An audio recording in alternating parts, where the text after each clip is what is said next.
Et bonjour, bonjour, j'espère que vous allez bien. On se retrouve cette semaine avec les favoris du mois d'octobre. Je commence immédiatement avec une découverte absolument incroyable que j'ai faite il y a quelques semaines et un peu genre complètement par hasard. Je vous place le contexte, j'arrivais à la fin de mon tube de mascara.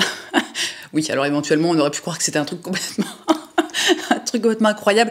Non, il s'agit juste d'un mascara, mais vraiment d'un mascara absolument fabuleux. Et j'étais dans mon supermarché en train de faire mes courses comme globalement toutes les semaines, puis je me dis bah tiens, je vais aller faire un petit tour, tu vois, du côté des mascaras, quoi, des marques de grande surface, sachant que moi j'ai arrêté il y a maintenant de nombreuses années d'acheter des mascaras de marque moyen de gamme ou haut de gamme, des choses comme ça. Moi j'achète que des trucs, vous savez, le terme drugstore là, parce qu'à un moment, comme pour tout et comme toujours, chacun fait absolument ce qu'il veut de son argent, mais moi je sais pas. Un jour il y a un truc qui a switché dans mon cerveau, je me suis dit je ne dépenserai plus jamais plus de 15 € pour un mascara. Bref, je vais au rayon mascara, je commence à regarder un petit peu ce qu'ils ont et ces derniers mois j'utilisais le Bambi Eye de L'Oréal en version waterproof, parce que moi c'est toujours waterproof, sinon mes cils font genre et je tombe sur ce mascara, le The Falsies Surreal en version waterproof, donc de chez Maybelline. J'avais absolument jamais entendu parler de ce mascara, mais je me suis dit bah tiens, tu sais quoi, j'aime bien la tête qu'il a, j'aime bien la couleur.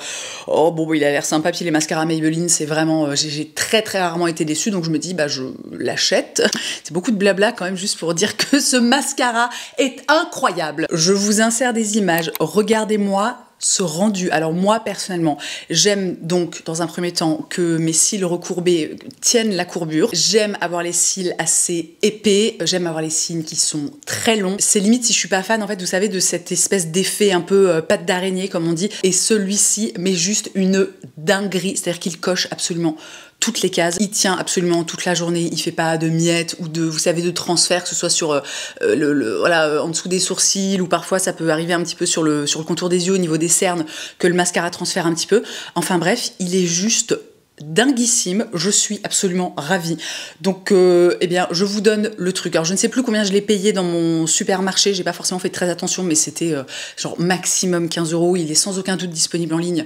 Si je le trouve en ligne, je vous mettrai un lien dans la barre d'infos. Et vraiment, il est mais trop bien. Je passe à mon favori suivant, laissez-moi vous présenter mon calendrier de l'Avent pour l'année 2024. C'est un calendrier de l'Avent Greenma et cette partie de la vidéo est en collaboration commerciale avec Greenma. Alors, premièrement, si vous me suivez depuis vraiment très longtemps, et je sais qu'il y en a plein parmi vous, vous savez que Greenma, c'est une marque que je connais et que j'utilise depuis je ne sais pas, j'avais encore mon blog, il me semble, quand j'ai découvert cette marque. Ce qu'il faut savoir aussi, c'est que, notamment si vous me suivez sur Instagram, vous savez que je suis une grande consommatrice de café, non, mais que j'ai une relation au café qui est vraiment... alors j'en bois 1 ou 2 par jour, un maximum, mais ça représente vraiment une espèce de pilier dans ma vie. Mais ce que vous savez pas forcément, c'est qu'en fait je bois, je pense globalement, plus de thé que de café. C'est-à-dire que le thé ou les infusions, c'est la première chose que j'avale le matin quand je me réveille. J'ai pris cette habitude il y a vraiment des années, voilà, je sais pas pourquoi, vous savez, parfois ça switch comme ça. Et donc Greenma, c'est une marque que j'adore et que je consomme, j'ai envie de dire, depuis vraiment des années. On avait même, donc encore une fois, il y a extrêmement longtemps, fait une infusion, on avait co-créé une infusion ensemble, et vraiment c'était, j'en garde un souvenir absolument impérissable. Alors elle n'existe plus aujourd'hui, mais vraiment elle était absolument fabuleuse, il y avait de la fraise dedans. Donc, pour vous présenter Greenma très rapidement, si vous ne connaissez pas cette marque fabuleuse, c'est une marque de thé et d'infusion française qui propose des produits qui sont bio. Tout est sans arôme ajouté. Les infusions sont à 80% françaises et ils travaillent en fait avec des cueilleurs pour les plantes médicinales. Alors c'est comme pour beaucoup de choses, je suis pas une snob, tu vois, enfin, globalement presque à aucun niveau que ce soit, mais là on est vraiment sur des infusions, des thés d'une qualité exceptionnelle avec des saveurs de ouf. Ce que j'adore aussi, c'est que t'as plein de formats différents. T'as vraiment les formats de base, donc le grand bocal et le bocal un peu plus petit. Alors au niveau des poids, ça varie, je pense que ça varie en fait en fonction de la densité et du poids de base du thé ou de l'infusion. Les flacons ont toujours été vraiment extrêmement jolis, c'est vraiment des trucs, en fait des objets que t'as envie de garder. Et évidemment, il existe des recharges, parce que sinon ça n'a aucun intérêt. Si tu dois constamment racheter l'énorme packaging en verre, ça n'a pas de sens. Et il existe maintenant des petits sachets. Alors moi perso, j'ai tendance parfois à avoir juste la flemme vous savez, de faire... Non mais ça arrive, écoutez, parfois faut dire ce qui est, on est au bout du Rolls, on essaie d'économiser le moindre effort. Donc vous savez, la perspective de devoir prendre mon infuseur, et puis prendre le thé, et ma cuillère à thé, et puis c'est ridicule, hein, mais encore une fois, parfois, on est juste au bout du Rolls, ok? Donc l'option du petit sachet de thé, que juste ouvre la boîte, tu sors le sachet, tu le jettes dans ta tasse ou dans ton mug ou quoi aux caisses, vraiment c'est absolument fabuleux. Et donc, pour revenir à ce petit calendrier de l'Avent, je suis ravie d'avoir un calendrier de l'Avent d'été. J'avais pas envie cette année d'avoir un truc de skincare ou parce que ça aurait été inutile, hein, globalement. Alors que là, je sais que tous les matins, je vais pouvoir avoir un thé ou une infusion différente. Et vraiment, ça m'emplit de joie. Donc pour vous donner quelques infos sur ce calendrier de l'Avent, qui premièrement est extrêmement joli, mais néanmoins très compact et en fait très léger, et c'est pas un truc énorme, tu vois, qui est hyper encombrant. Il contient 24 cases. Chaque case contient un thé ou une infusion. Donc c'est vraiment, en fait, tu découvres avec ce calendrier de l'Avent 24 thés et infusions. Il n'y a pas de doublons ou de choses comme ça. Histoire que ce soit encore plus chouki, dans chaque case, on a donc un sachet de thé ou d'infusion et un petit mantra, vous savez, un petit message, genre que genre cool, tu vois, genre tu le lis le matin et tu dis oh, tu vois, ça te fait une petite chaleur comme ça dans le cœur, et vraiment ça fait plaisir. Il est bien évidemment fabriqué en France, les sachets sont en canne à sucre, le suremballage est compostable, et compostable en mode home compost, tu vois, c'est-à-dire que, parce que parfois ils mettent compostable, mais en fait tu peux le composter mais de façon industrielle. Donc là vraiment tu prends ton suremballage, enfin si tu as un compost ou pas, tu vois, nous on a un compost, tu le fous dans ton compost et c'est plié. Je suis absolument joie et j'ai tellement hâte d'être le 1er décembre. Si vous connaissez pas du tout la marque et si je devais vous faire un top 3 de mes infusions favorites, alors premièrement il y a la Magic Mama qui est une infusion que je trouve vraiment hyper rafraîchissante. Elle contient du romarin et de la menthe, donc vraiment on est voilà, il est marqué infusion bio vivifiante. Moi j'adore la boire après le repas ou alors en cours de journée, j'ai pas trop tendance à la boire le matin. Celui-ci est absolument incroyable, le Rooibos de Noël, il existe depuis très très longtemps, cannelle et épices, et c'est une merveille. Il y a aussi, pour les personnes qui veulent un truc peut-être un peu plus intense, le thé de Noël qui est absolument fabuleux. Et enfin mon dernier favori que j'aime depuis vraiment des années et je me demande si on va pas pouvoir bientôt passer à la décennie, c'est le Earl Grey et fleurs de bleuet que j'ai pas sous la main en ce moment, mais qui est vraiment, si vous aimez le thé Earl Grey, mais essayez celui-ci vraiment et vous m'en donnerez des nouvelles, enfin ou pas, vous faites comme vous voulez, mais vraiment ça me ferait plaisir. Et je voulais quand même vous montrer le petit infuseur en verre qui est vraiment trop mignon et trop pratique. Tu vois, tu mets ton thé à l'intérieur, tu mets ton petit bouchon, tu le mets dans ta tasse, ton mug ou ta théière ou quoi aux caisses. Ce qui est génial, c'est que les ouvertures sont vraiment extrêmement fines. Donc t'as pas, parfois ça peut arriver, vous savez que les infuseurs soient peut-être un peu trop, on va dire un peu trop aérés. Et du coup t'as un peu ton thé ou ton infusion, des particules comme ça qui veulent des morceaux, tu sais, qui vont se foutre dans l'eau. Avec celui-ci, aucun problème parce que encore une fois c'est vraiment très très fin. Et qui dit collaboration commerciale dit évidemment code promo. Donc si parmi ces thés et ces infusions, il y en a qui vous font grave de l'œil, si vous avez envie de découvrir la marque, si vous avez envie, pourquoi pas, parce que là ça commence à rapprocher, hein, si vous avez envie de prendre un peu d'avance sur vos cadeaux de Noël, sachez que le code Colline vous offre 10% sur la boutique en ligne. Alors il y a quelques petites spécificités, mais je vous listerai tout ça dans la barre d'infos, n'hésitez pas à jeter un œil. Si vous ne connaissez pas la marque, j'espère que ce sera éventuellement une belle découverte, et merci Greenma d'avoir collaboré avec moi, et on passe à la suite. Mon favori suivant, on reste finalement un petit peu dans la même veine du truc un peu chaleureux, un peu cocon, un peu on est bien. J'ai terminé ma Sophie Scarf et je suis absolument ravie parce que j'ai trouvé ça d'une longueur. Oh, je sais que je vous l'avais montré sur Instagram parce qu'elle avait notamment été parce que donc la Sophie Scarf, c'est une vous voyez le bout, enfin comment dire, les extrémités sont pointues. Donc j'avais montré le tout début du projet sur Instagram et ça faisait un peu, comment vous dire, ça faisait un peu sous-vêtement vous l'aviez renommé le string géant, hein, le string de laine, donc... Je vous confirme une dernière fois que c'était pour faire une écharpe et non pas un string de laine. Et donc je ne sais plus si je l'avais déjà commencé et si j'en avais donc parlé dans mon premier podcast tricot. Si vous ne l'avez pas vu, ça vous intéresse, je vous le mets dans le petit i dans la barre d'infos. Mais j'ai enfin terminé cette écharpe. Alors franchement, j'ai trouvé ça très long, laborieux absolument pas parce que c'est un patron qui est extrêmement simple. Je l'ai tricoté en 100% cachemire, dans ce coloris vert, pareil, je vous mettrai toutes les infos au niveau du fil, etc., le lien du patron dans la barre d'infos, donc dans ce coloris vert jungle, comme ça, un peu vert kaki, absolument magnifique. Elle est super douce, mes cheveux collent à mon baume à lèvres. Je me vois dans le retour écran et vraiment ça fait... Je veux dire, si vous n'aviez pas compris que le vert était ma couleur préférée, vraiment il y a un problème, hein. Mais je suis hyper contente du résultat. J'ai juste au départ un tout petit peu merdé en faisant mon e-cord et j'ai oublié de repasser le fil par l'avant. Bon alors là, si vous ne tricotez pas, vous n'allez vraiment rien comprendre à ce que je dis. Donc on va garder tous les trucs un peu techniques et compagnie pour le prochain podcast tricot. J'ai envie de dire que si vous sentez en vous un petit peu le feu du tricot qui brûle et que vous vous dites « Oh là là, j'aimerais bien essayer de tricoter, mais je sais pas par quoi commencer », moi je trouve que ce modèle est vraiment extrêmement bien adapté. C'est très très simple. Il suffit juste en fait d'avoir les bases du tricot. C'est un projet qu'on peut faire en différentes tailles. Alors moi j'ai fait la plus grande des tailles, alors qui s'avère au final être un petit peu plus petite que ce qui était prévu parce que j'ai manqué de laine, mais ça reste quand même, vous voyez, une écharpe voilà, qui est assez, elle est pas géante, mais elle est quand même assez bien enveloppante, quoi, j'ai envie de dire. Et donc vous pouvez la faire dans plein de tailles différentes. Je vous avais montré celle que j'avais faite cet été, qui était le petit modèle, donc là c'est vraiment extrêmement rapide. La Sophie Scarf, grand modèle, on est absolument ravis. Je passe à un podcast que j'ai découvert très récemment et c'est bizarre parce que je sais pas pourquoi j'ai mis autant de temps à l'écouter, parce que je le voyais vraiment passer depuis extrêmement longtemps dans mes suggestions sur Apple Podcast. X, un podcast de Agathe Le Caron. Si vous me connaissez bien, vous savez que j'ai une passion pour les gens qui racontent leur vie, les gens qui racontent leur histoire. Et avec X, on est totalement dans cette veine. C'est vraiment des individus qui viennent au micro de Agathe Le Caron. Alors c'est pas, on n'est pas du tout sur un format interview comme je sais pas, par exemple, je pense à Bliss où il y a de l'échange en fait entre Agathe Le Caron et la personne en face. On est plus dans un esprit transfert, si vous voulez. À la petite différence ou petite spécificité, on va dire que X, c'est un podcast qui parle de relations amoureuse, et alors c'est absolument génial. Dans ce podcast produit par Agathe Le Caron, vous trouverez des témoignages d'anonymes qui ont vécu des histoires d'amour, qui ont tout changé dans leur vie. Ils ont vibré, parfois énormément souffert, ils ont été déçus, parfois trahis, ont vécu des passions destructrices ou au contraire fondatrices. Mais quoi qu'il en soit, même si ce ne sont pas que des histoires d'ex, elles sont extraordinaires.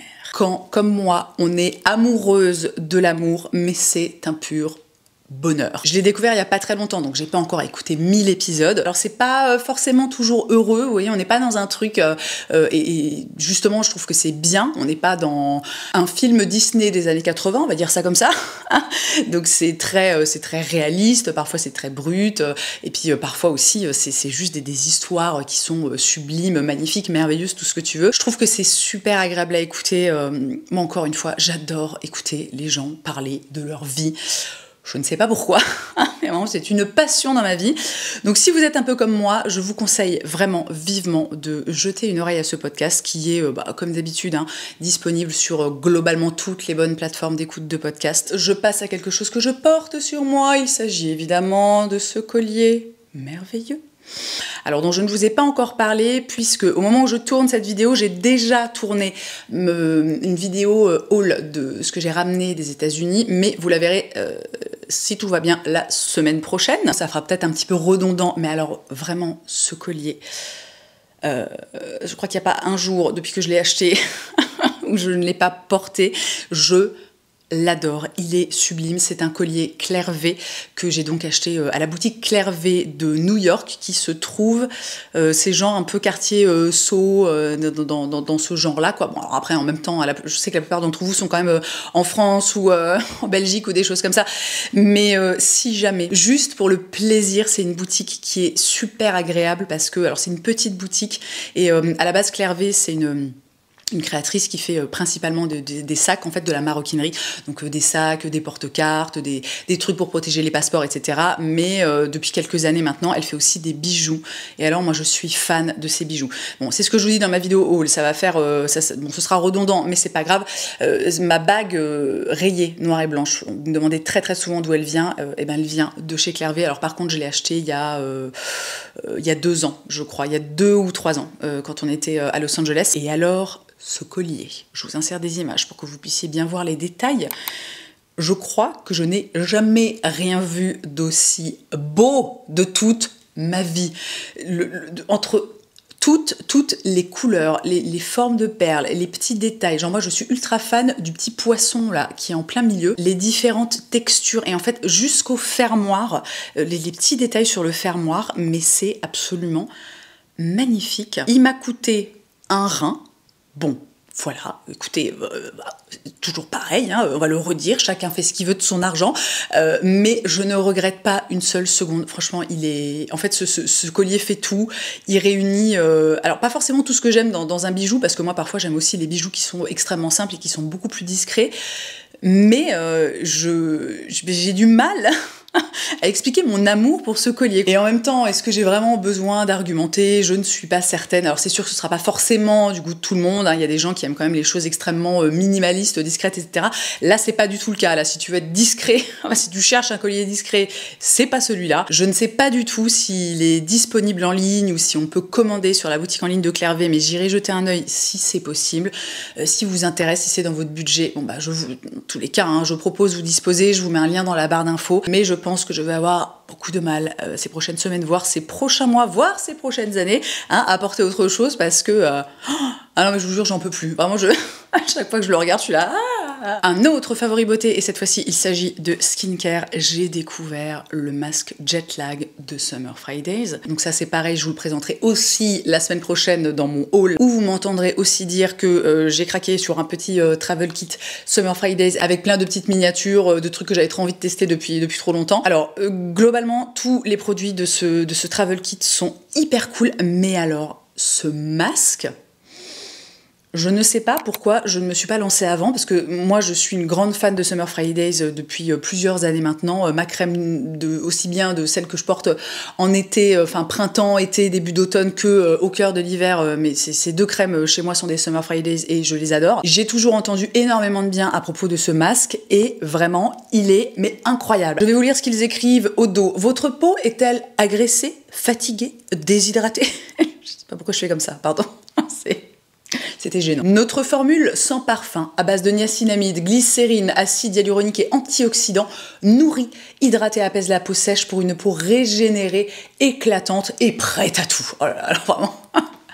Les descriptions sont quand même toujours un peu à coucher dehors, mais je dois bien reconnaître que ce masque, globalement, tient assez bien toutes les promesses annoncées en fait sur le dos du tube, quoi. C'est un masque qui ressemble vraiment à une espèce de crème assez épaisse.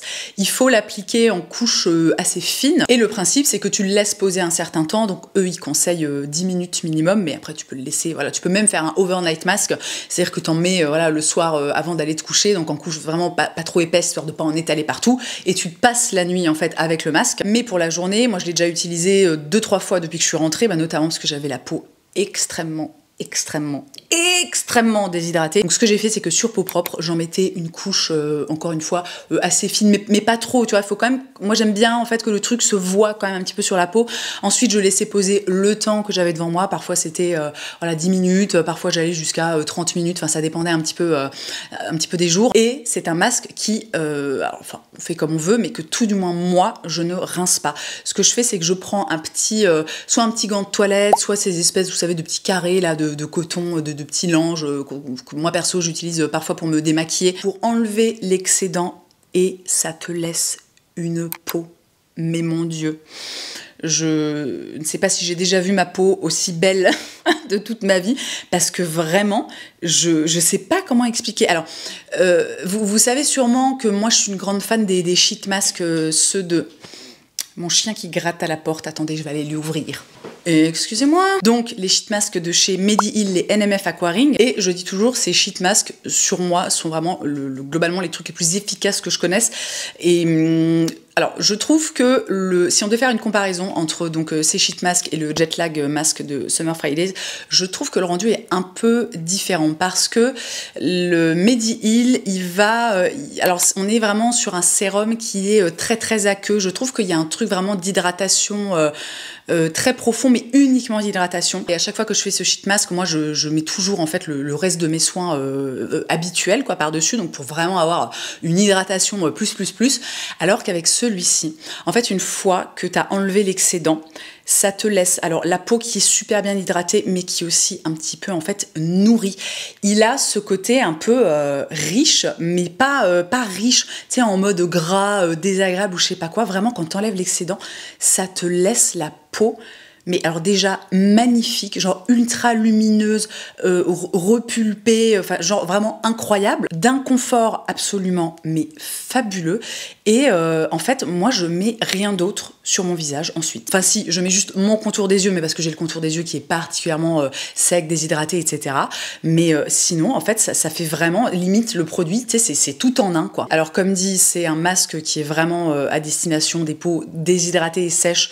Si vous avez la peau, par exemple, grasse ou mixte, je sais pas si c'est extrêmement adapté. Bon, sachant que globalement, même si on a la peau grasse ou la peau mixte, on a toujours besoin d'hydratation.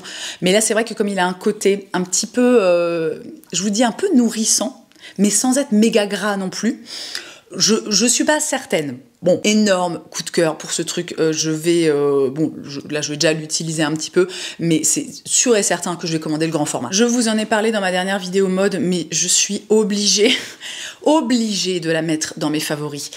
Ma Polaire Cold Breaker. Quand je suis rentrée des États-Unis, il y a 3 choses que j'étais vraiment extrêmement, excessivement heureuse de retrouver. La première, c'est évidemment mon fils. Alors, je précise quand même qu'on était parti avec notre fille aux États-Unis. C'est pour ça que je ne la mentionne pas comme quelque chose que j'étais heureuse de retrouver en rentrant des États-Unis. Mais je me sens obligée de préciser parce que sinon, c'est vraiment horrible, genre. Bon, bref. Voilà, donc la première chose, mon fils. La deuxième, mon lit. Et la troisième, ma Polaire Cold Breaker. Non, mais alors, je vous en ai parlé en long, en large et en travers dans ma dernière vidéo mode. Si vous ne l'avez pas vu, d'ailleurs, je vous la mets dans le petit i et dans la barre d'infos. Initialement, je voulais l'emmener avec moi aux États-Unis parce que je m'étais dit, bon, je sais que New York, il y a une météo qui est un peu similaire à la nôtre. Alors, peut-être qui va un petit peu plus dans des extrêmes au niveau du froid, au niveau de la chaleur, enfin je sais pas exactement. Et j'avais regardé en fait les prévisions globales, vous savez, tu tapes New York, météo, mois d'octobre, et ils annonçaient quand même des températures assez basses. Donc au départ, je pensais l'emmener avec moi. J'étais en plus hyper contente, que vous avez bien compris que je l'adore. Sauf que plus les jours passaient, plus on se rapprochait du départ, plus je regardais la météo, et plus je voyais que genre, il allait faire mais ultra beau et limite chaud à New York. J'ai donc dû me résigner et laisser ma Polaire derrière moi. Et franchement, j'ai bien fait parce que elle est quand même... Enfin, en fait, ça aurait pris une place pas possible. Ça aurait été hyper encombrant et je pense que je ne l'aurais pas portée une seule fois. La température a commencé un tout petit peu à descendre quand on est arrivé à Boston, donc sur la fin de notre séjour. Mais vraiment, ça restait tout à fait raisonnable, tout à fait agréable. Donc de rentrer dans mon est de la France natale, de retrouver des températures, tu sais, où il fait quand même un peu froid, puis il fait humide, tu vois, et donc de pouvoir remettre ma Polaire, mais je suis tellement heureuse. Je vous refais le topo très rapidement. Cette Polaire donc de la marque Cold Breaker, c'est le modèle Walker si je me souviens bien. C'est une Polaire donc de base ça tient chaud, sauf que la petite différence, la grosse différence comparée à beaucoup de polaires classiques que tu peux notamment acheter un petit peu n'importe où, mais notamment chez des marques de trucs de outdoor, je passe de North Face, facile à dire, l'enchaînement était compliqué là, on va la refaire moins crispée, The North Face, par exemple. Donc la particularité de cette Polaire, c'est qu'elle est 100% laine, et ça vraiment, mais ça te tue le game. Je vous insère évidemment quelques images où je la porte pour que vous voyez un petit peu le rendu, etc. Et puis une fois de plus, je vous renvoie éventuellement à ma vidéo mode d'il y a quelques semaines. Pour rappel, je l'ai pris en taille L parce que je voulais quelque chose qui soit grand, enveloppant, qui puisse vraiment me servir de manteau pour l'hiver et sous lequel je pourrais très facilement mettre un gros pull, voire, vous savez, ces espèces de petites doudounes assez fines là, mais qui tiennent très très chaudes, que tu mets un peu en première couche en hiver quand il fait très froid. Donc là, vraiment, avec la taille du truc... je veux dire, ça passe sans aucun problème. Et je crois que j'ai rarement été aussi heureuse d'arriver en hiver, tu vois, genre il fasse nuit toute la journée, et froid, et gris, et moche, que depuis que j'ai cette Polaire, quoi. Pas certaine que ma phrase avait un sens, je me suis peut-être un peu perdue en route, mais vous avez compris l'idée. Et enfin, mon dernier favori pour ce mois d'octobre, je vous en ai parlé, je vous ai montré rapido sur Instagram. Il s'agit de mon petit carnet que j'ai fait pendant mon voyage aux États-Unis. Enfin, que j'ai fait pendant notre voyage aux États-Unis, pardon. J'aime pas faire genre, je suis partie toute seule, alors que pas du tout. Ce petit carnet, dont je ne vais pas vous montrer toutes les pages, parce qu'il y a des trucs un peu privés, notamment des photos de mon chéri et de ma fille. Mais en gros, c'est un petit carnet que j'ai tenu tous les jours de notre voyage. On a donc, ça va donc jusqu'à 10 jours, et dans lequel j'ai à chaque fois imprimé des photos, ou collé des petits souvenirs, écrit des petits machins, fait des petits dessins, etc. j'ai eu cette idée grâce à Élise, qui est une créatrice de contenu que j'ai découverte il y a vraiment pas longtemps, que j'adore. Elle est sur Instagram, sur YouTube, je vous mets ses liens et compagnie dans la barre d'infos, vraiment. Elle est, cette meuf, depuis que je l'ai découverte, c'est une espèce de safe place pour moi, je la trouve tellement...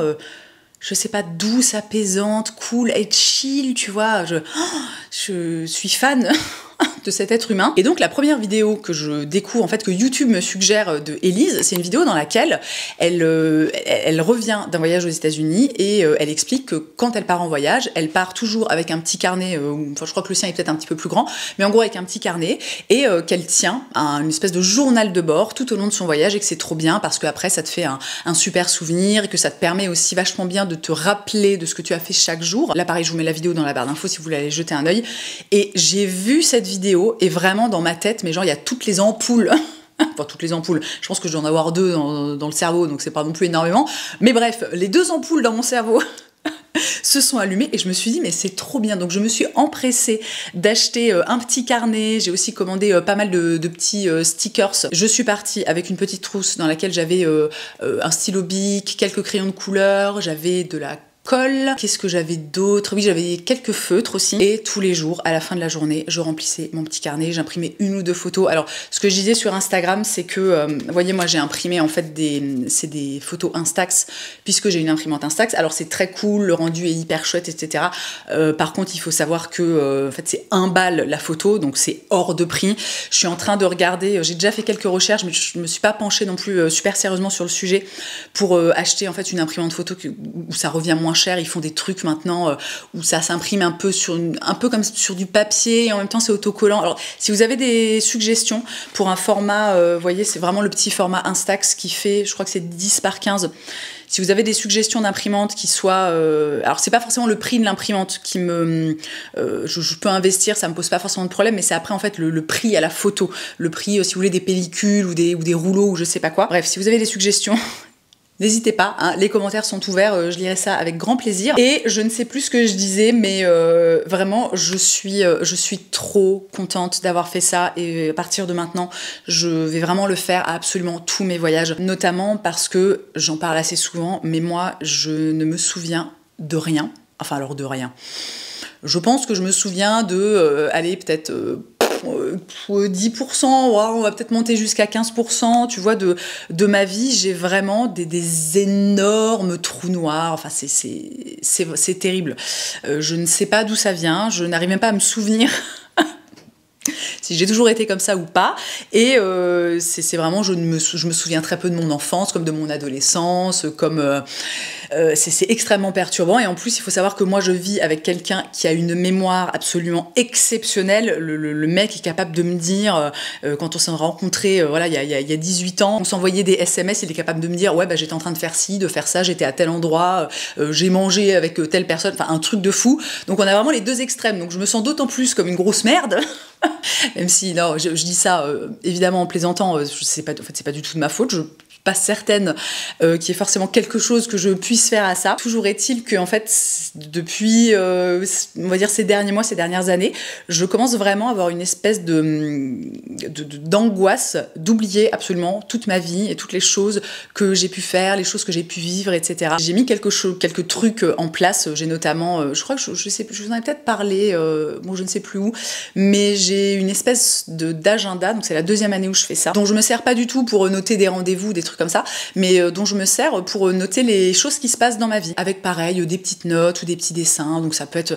vraiment tout à n'importe quoi, une sortie qu'on va faire en famille, un dîner avec des amis, et j'essaie vraiment de mettre en place ce truc pour avoir une trace de ce que je vis.